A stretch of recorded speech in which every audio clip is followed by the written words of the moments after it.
Okay. Hello and welcome to this video on how to heal a myriad of different ailments and symptoms.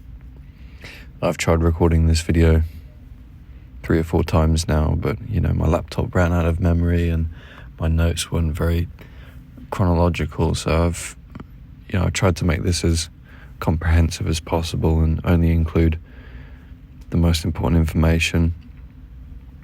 You could be watching this video because you have a variety of ailments that could include itchy scalp, hair loss, acne, tinnitus, visual snow, POTS or POTS, angular cheilitis, sinus issues, temporomandibular joint disorder, brain fog, neck clicking and stiffness, shortness of breath, nutcracker syndrome, stomach ulcer, histamine intolerance, gastritis, IBS, bowel dysfunction, dry skin, eczema, psoriasis, pelvic floor dysfunction, lumbar lordosis, bladder issues, urinary incontinence, HFS, fissures, toe walking, foot rot, repeat ear blockages, and many more things.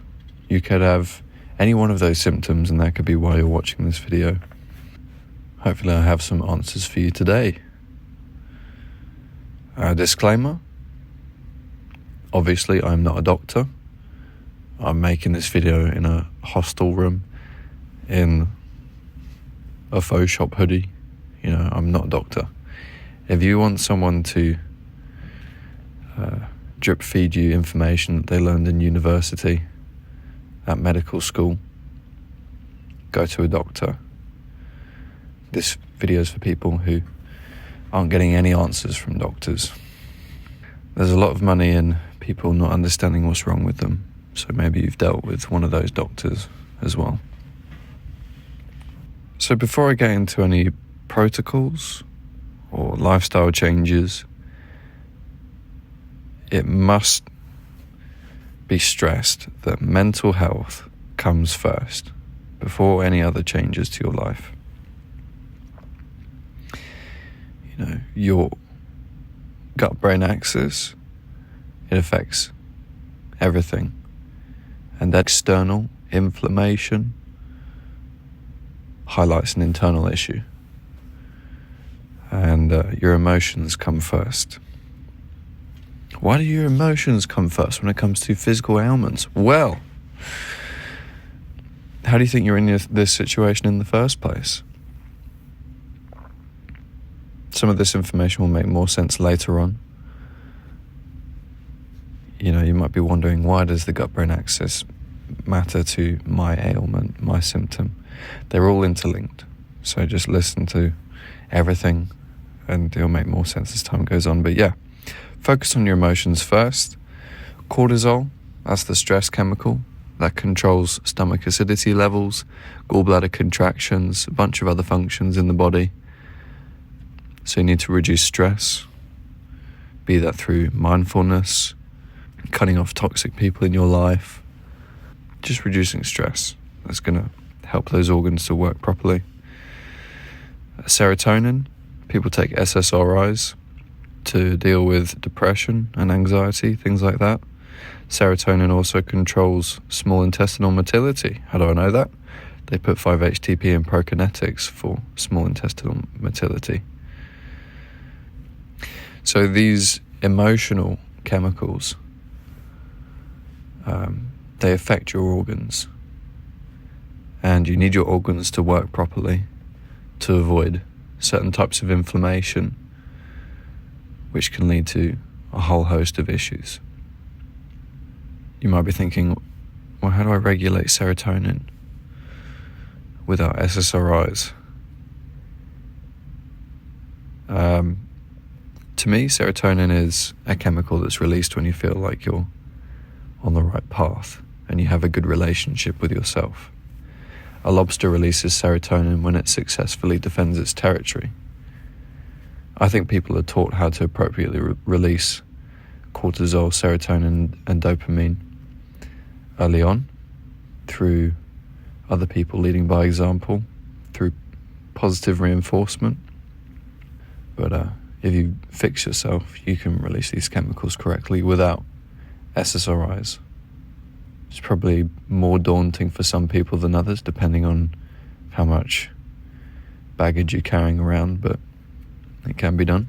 The next most important thing after resolving any emotional instability with regards to getting back your physical health is muscle tightness.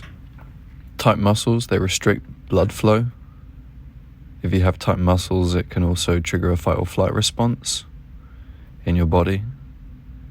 So it's not good for attention span, it's not good for stress. But stress also causes tense muscles. It all goes hand in hand, it's all interlinked. Muscles can also become tensed because of metabolic inflammation. And you can also subconsciously tense muscles from trauma or things like that. I realized I was subconsciously tensing muscles in my glutes, my lower back, and my core muscles, but also, my calves. My whole body was tensed up. I think it was after I came back from a venogram for NCS, and they told me they couldn't do anything yet because it wasn't bad enough. They weren't willing to slice up my body and move my kidney yet. So I looked into David Goggins' stretching routine. He said that he was slowly dying because all the stress of his entire life had caused all his muscles to tense up. The David Goggins stretching routine, really good, focuses on the psoas muscles. I'd say the psoas muscles are probably one of the most important ones to stretch out because they're in your core right here. People call it the soul muscle. If you have tense psoas muscles, that really triggers a fight or flight response. It's going to cause congestion in your body. But you need to be stretching out all of your muscles. The David Goggins stretching routine, I think he does it for 1 hour or 2 hours every single day. When I got really bad, I was doing stretches for 6 to 8 hours every single day for at least 6 months, and then I started tapering down again. So I was doing the David Goggins stretching routine, calf muscles, psoas muscles, quad stretches, lunge stretches, that sort of thing. But I was also rehabilitating myself on a treadmill. I was focusing on relaxing muscles that were subconsciously tensed up in my body. I was using tennis balls and rolling mats, rolling tubes, can't remember what they're called, to, work through knots in my glutes and in my hip and whatnot. And two things that were very important for me with regards to correcting my muscles were Achilles stretches and a stretch that I invented myself. So an Achilles stretch, it's basically like a calf muscle stretch. If you have your toes on the stairs and you let your heel drop and you have a straight leg, that's a calf muscle stretch. If you bend that knee, but you relax your heel, then that's a Achilles stretch. So those were really important in correcting the way that I was walking. The stretch that I invented, I was going to call it the Flamingo stretch, but apparently there's a stretch already called the Flamingo stretch. So I'm just going to call this one the Canton lumbar stretch for now. But you basically hold the opposite leg in one arm.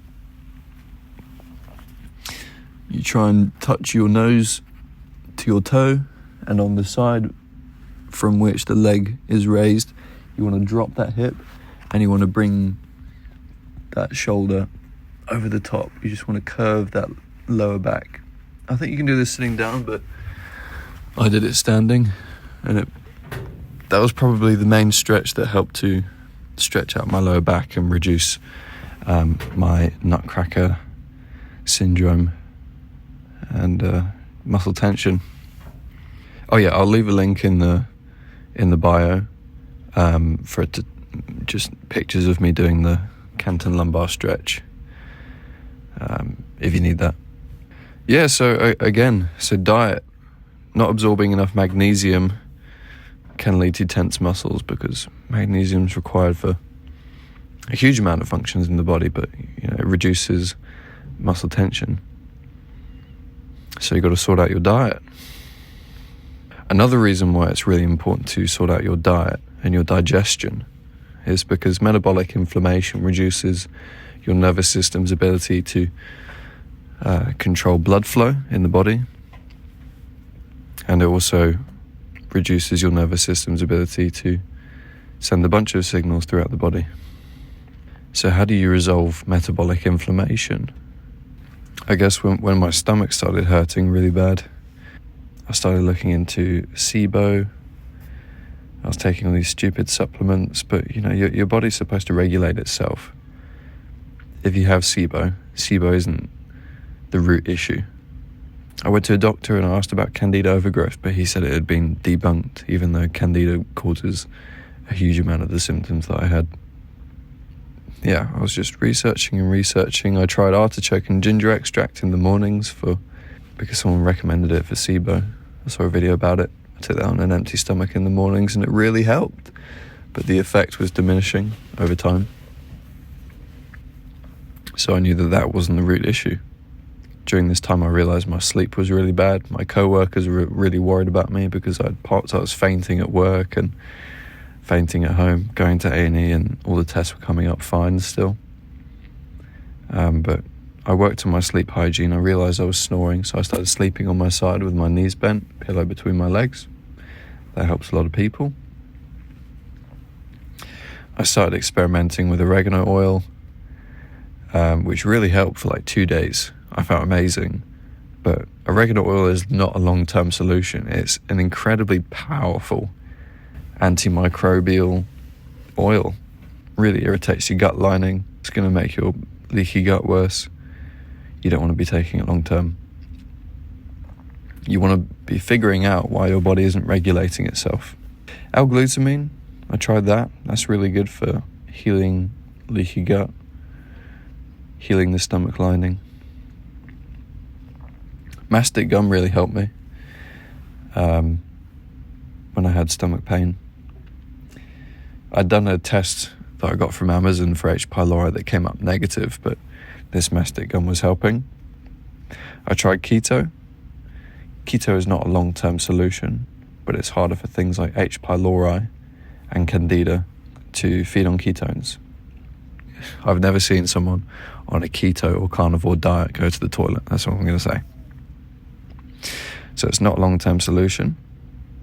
I also tried the elemental diet. I was just carrying around packets of powder in a satchel bag with me while I was traveling Australia, just drinking this disgusting powder and supposedly starving off bad bacteria. But again, your body's supposed to regulate itself. You're not supposed to be killing off your microbiome. I did another test for H. pylori in Australia. I did a breath test and it came up positive, even though it came up negative on the Amazon test. So I took the PPIs, I took the antibiotics twice, and the second time I did the protocol to get rid of H. pylori, it worked. I got rid of H. pylori, but my stomach pain was still there.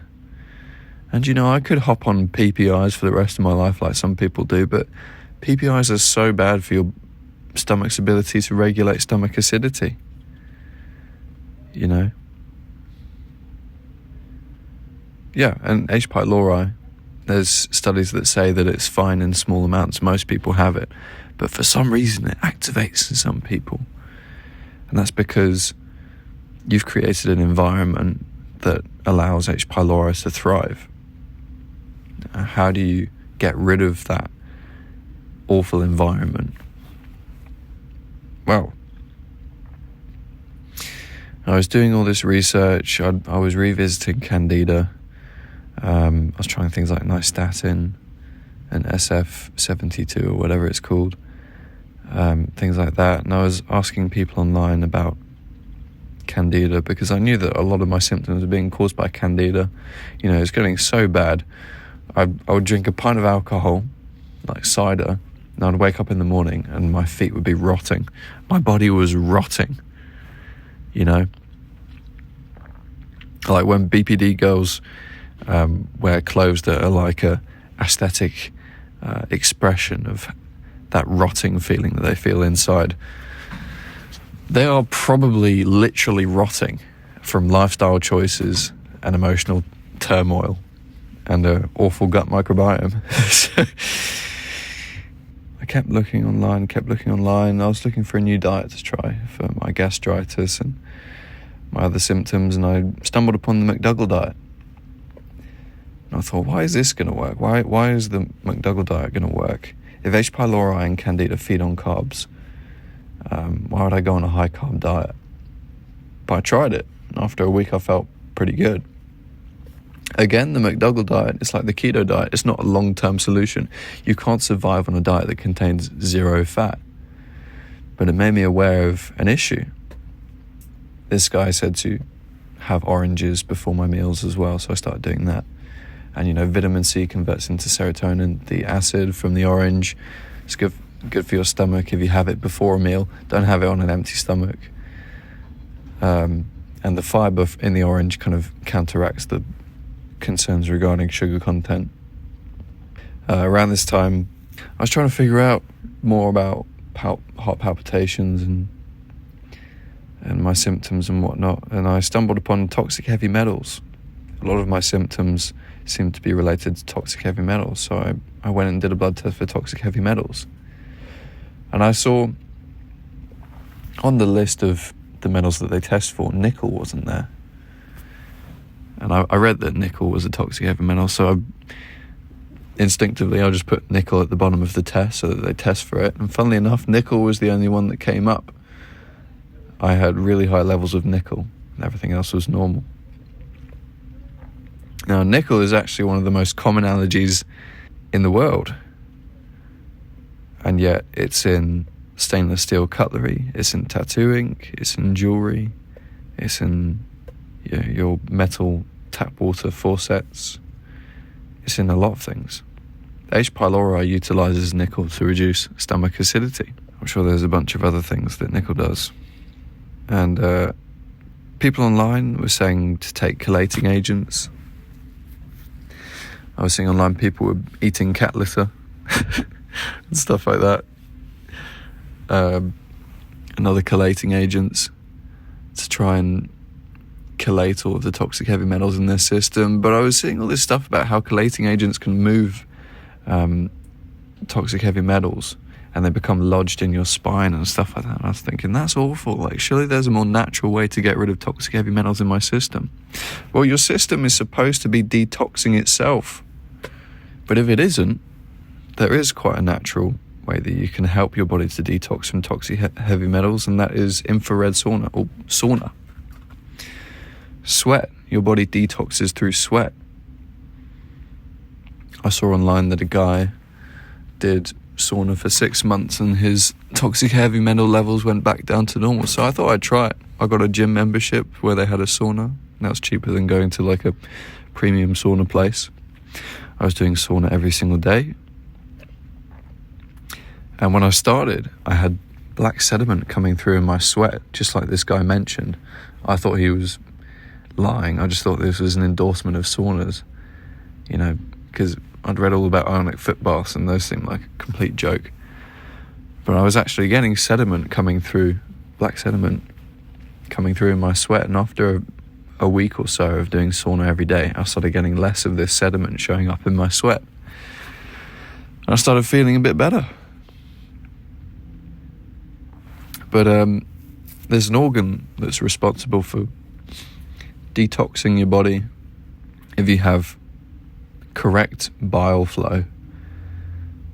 Bile regulates levels of different microorganisms in your gut microbiome. And, the fact that the McDougall diet was helping me, I was thinking, so I can't digest fat. My gallbladder's contracting, but there's no stones in my gallbladder. Bile helps to regulate things in the gut. And I was asking people online about my candida overgrowth, trying to get more information on that. And this guy said, well, try a liver flush. Just a random anonymous guy on Reddit. And I was thinking, this is another nut job, another cooker. But I thought, why not give it a go? I was just so desperate for answers. I looked on YouTube and there was a round table of bimbofied American doctor panelists talking about some guy did a liver flush where he took Epsom salts every day for 3 months and he died. And I was thinking, well, this sounds awful. But I was looking at the comments and people were saying that they've been doing liver flushes for years and it helped them get their health back. I was thinking, well, I might as well give it a go. So I started preparing for my first liver flush and I started feeling an ache in my side from drinking apple juice for the prep. And I was thinking, that's a bit odd. That's what started getting me believing that this might actually work. And the first flush that I did, it wasn't even that successful because apple juice contains loads of sugar, which is counterintuitive. I now take diluted malic acid in preparation for the liver flush. And you're also supposed to do a parasite cleanse before a flush because candida can coat the stones in your liver and it makes it harder for them to break down. But, you know, even without a properly good prep, I felt amazing after the first flush and I knew that I'd found something. So I did a flush once a month and I've been doing them for about a year. And over time, I was gradually able to reintroduce healthy fats into my diet. Read the book, The Amazing Gallbladder and Liver Flush by Andreas Moritz. There is also a helpful Facebook group. And also there's improvements that happen with the liver flush all the time. Like my way of doing it, I take berberine instead of the really strong parasite cleansers that people suggest you take before a flush because those ones were too strong for me. I take diluted malic acid instead of apple juice because the sugar content of apple juice is just really counterintuitive. At the end of the day, just do the liver flushes. People talk about all these toxins and awful things in modern society, but it's like your body's supposed to detox that stuff on its own. The question you should be asking is, why isn't your body detoxing? And that's from years of stress and bad lifestyle habits and refined sugar and seed oils and other things that have really burdened your liver. And when it gets overloaded, you get a buildup because these organs can't function properly if you're not in a good place spiritually, emotionally, and physically. Things to avoid. Avoid toxic mold. That's a big one. That can have a huge impact on people. You know, it puts a huge strain on your liver. I stayed in a room in a hostel that had mold on the curtains and my angular cheilitis started coming back. Toxic mold. Get rid of it. Gluten. Avoid gluten. Gluten inflames the small intestines, which makes it harder for pancreatic enzymes and whatnot. It just has a awful effect on the body, gluten, even if you're not celiac. I think the majority of people have a hard time digesting gluten, but they're not willing to admit to it because the situation isn't bad enough yet. Avoid soy. Anything foreign to what your ancestors ate is probably a bad idea to eat.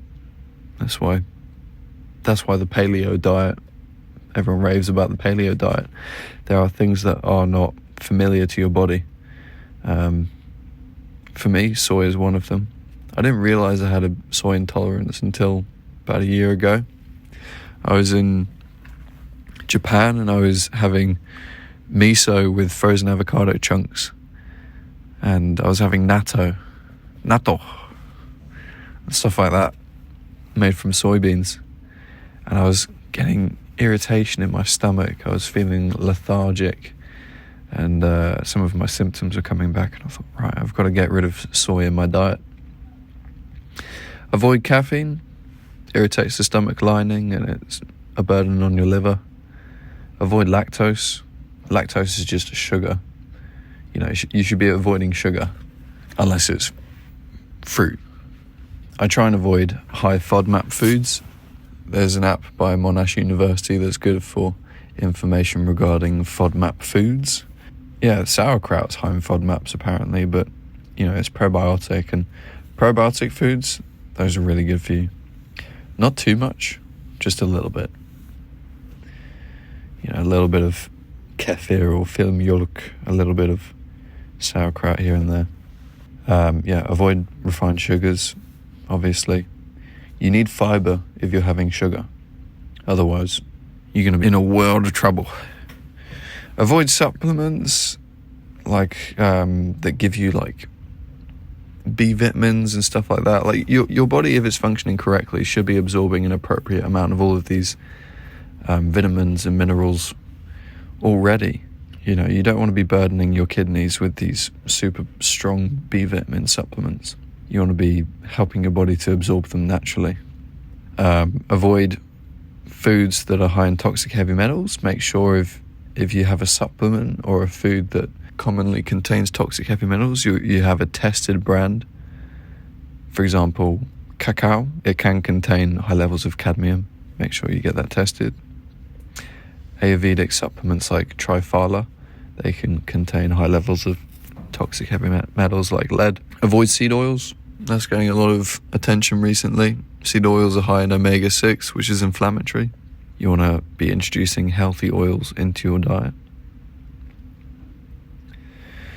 Avoid fruit juice. It's just a lot of acid and a lot of sugar and no fiber. And especially if you're having that on an empty stomach, it's not good for you. Have an orange before a meal, that's fine. If you're having non-acidic fruits on an empty stomach, like watermelon or blueberries, you know, those aren't too bad. Avoid overeating. Wow, yeah, overeating is so bad. Really inflames your stomach, and you know, you're overeating because of the dichotomy of control and impatience that you're struggling with, which goes back to why it is so important to be in a good place spiritually and emotionally before you make any changes to your diet. Avoid betaine HCl. You shouldn't be artificially increasing stomach acidity to help you digest food. It's like your circadian rhythm.